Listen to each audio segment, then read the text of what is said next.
Assalamualaikum warahmatullahi wabarakatuh. Apa kabar anak-anak? Semoga sehat semuanya dan senantiasa menjaga kesehatan. Meskipun kita belajar dari rumah, namun harus tetap semangat dalam mengikuti pelajaran Al-Quran Hadis. Dan jangan lupa tetap menjaga protokol kesehatan. Senantiasa berdoa agar dimudahkan semua urusan. Nah, pada pembelajaran kali ini kita akan membahas pokok kandungan hadis tentang keutamaan memberi. Sebagaimana terdapat pada gambar berikut ini.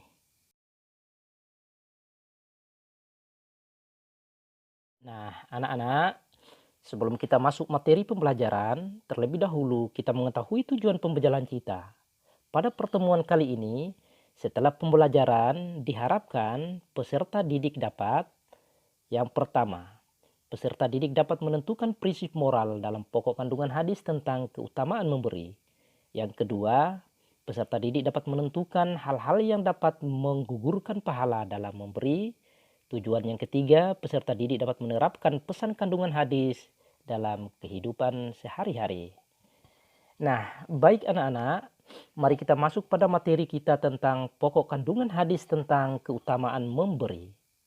Namun terlebih dahulu, sama-sama kita melihat hadis tentang keutamaan memberi.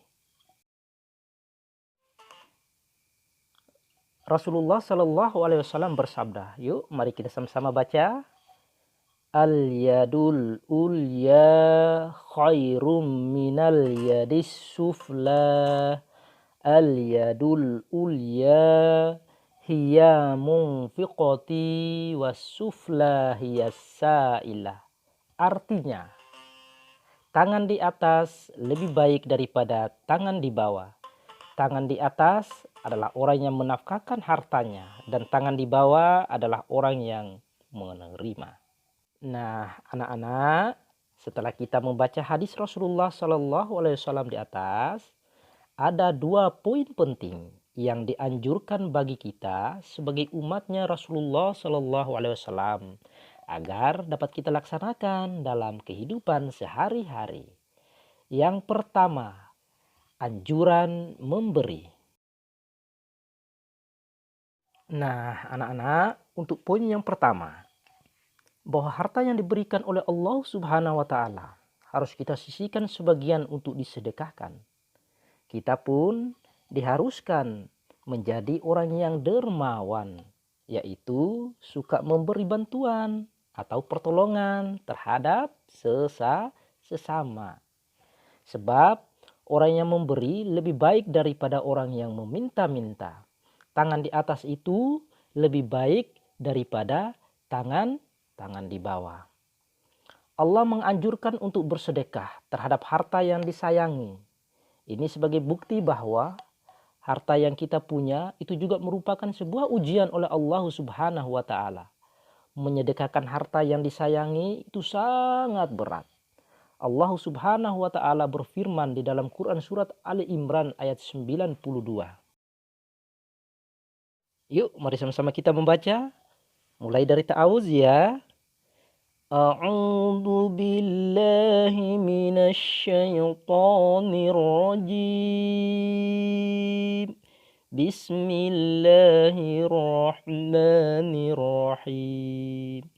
Lan tanalul birra hatta tunfiqu mimma tuhibbun.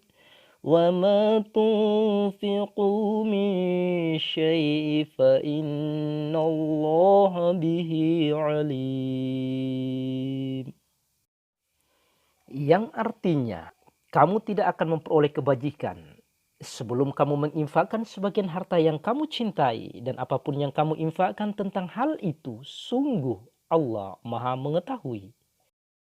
Nah, anak-anak, selanjutnya bersedekah juga tidak boleh pilih kasih, sekalipun sedekah itu jatuh pada orang yang tidak berhak menerimanya. Orang yang menerima sedekah dengan senang hati akan mendoakannya. Para malaikat juga ikut mendoakan orang-orang yang bersedekah supaya mendapatkan gantinya. Nah, anak-anak, rezeki yang kita dapat itu merupakan pemberian dari Allah Subhanahu wa taala. maka tidak boleh kita kikir.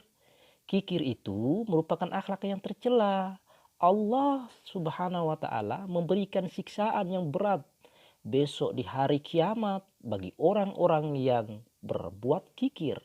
Hartanya akan dikalungkan di lehernya. Sebagaimana Allah Subhanahu wa Ta'ala berfirman dalam Quran Surat Al-Imran ayat 180. Yuk, mari sama-sama kita membaca. Tentunya didahului dengan bacaan ta'awuz. A'udzu billahi minasy syaithanir rajim. Bismillahirrahmanirrahim. ولا يحسبن الذين يبخلون بما آتاهم الله من فضله هو خيرا لهم بل هو شر لهم سيطوقون ما بخلوا به يوم القيامة. Yang artinya, sekali-kali janganlah orang-orang yang bakhil dengan harta yang Allah berikan kepada mereka dari karunia-Nya menyangka bahwa kebakilan itu baik bagi mereka. Sebenarnya kebakilan itu adalah buruk bagi mereka.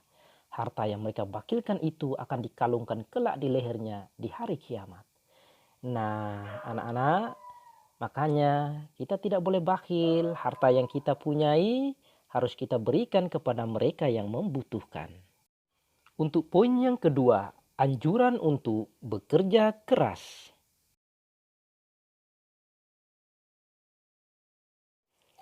Nah, anak-anak, kehormatan diri harus dijaga dengan baik. Jangan sampai merendahkan diri dengan meminta-minta atau mengharapkan pemberian orang lain. Seperti diisyaratkan di hadis di atas, bahwa tangan di bawah adalah meminta, derajatnya lebih rendah dari orang yang dermawan.